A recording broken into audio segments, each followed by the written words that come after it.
Hello, my test. Naririnig ba ng lahat?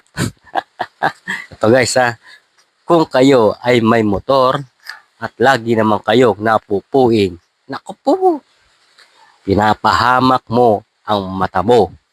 Oh, di ba? Paano kung iyan ang maging sanhi ng pagkabulag mo? O di ba? Nakakatakot.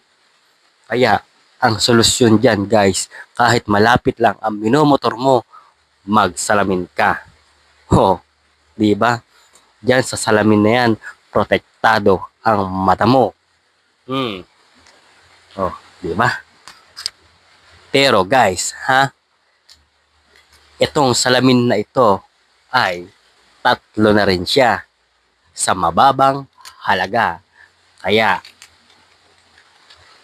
ang pera mo dito ay sulit na sulit. Tignan mo naman guys, lalong-lalo na kung nagtatrabaho ka tuwing gabi at uuwi ka rin ng gabi.